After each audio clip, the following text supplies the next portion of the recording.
Hey, I'm Chef Caleb with Eat to Evolve. Welcome to the middle of February. I am so ready for winter to be over, but while we're here, we might as well enjoy some great food. So I'm gonna make today some pot roast off the Evolve menu. Specifically, it's our Mississippi pot roast. Let's get rolling. As we've talked about in previous videos, it is salt, coast to coast, top to bottom. I also wanna throw some pepper on there. We're gonna go ahead and add oil to our pan. So we have a hot pan, we got a little bit of oil. We're gonna wait till the oil waves at us, and then we're gonna add the meat. And you should hear a fantastic sizzle. So the point of searing any meat is to get that Maillard reaction, which is the browning of the meat. You wanna create a nice crust so you can intensify that flavor. So go ahead and cut your onion, making incisions down, and then you can do them perpendicular. I like to have my onion, again, a little bit bigger here to match the size of my carrots. So next step is celery. We're gonna cut our celery approximately the same size as our onions.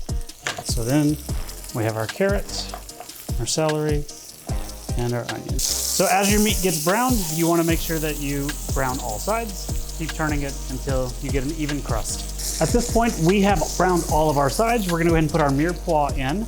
And as you can tell, or if you noticed, this is the exact same way that you make regular pot roast. But here's where it gets a little different because we're making Mississippi pot roast. Once we have our vegetables in, we're gonna go ahead and add pepperoncinis. Yeah. And the pepperoncini juice.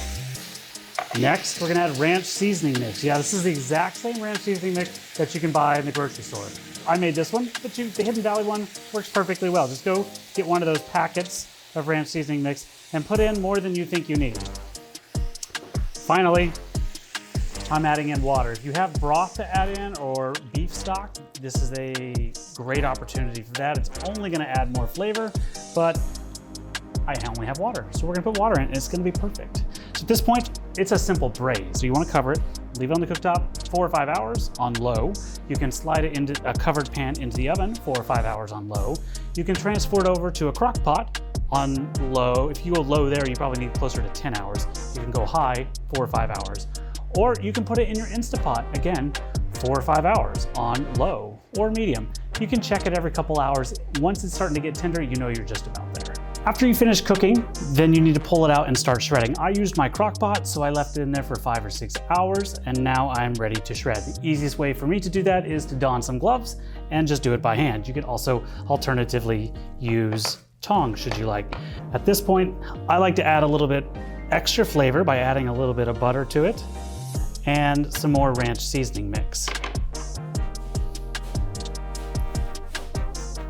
Give it a good toss, and we're ready to eat. If you want to add one extra element, you can take some of that braising liquid that you had and add it right back on top. And that's Mississippi pot roast in just a few minutes. I'm Chef Caleb. Thanks for cooking with me today. I'll see you next time.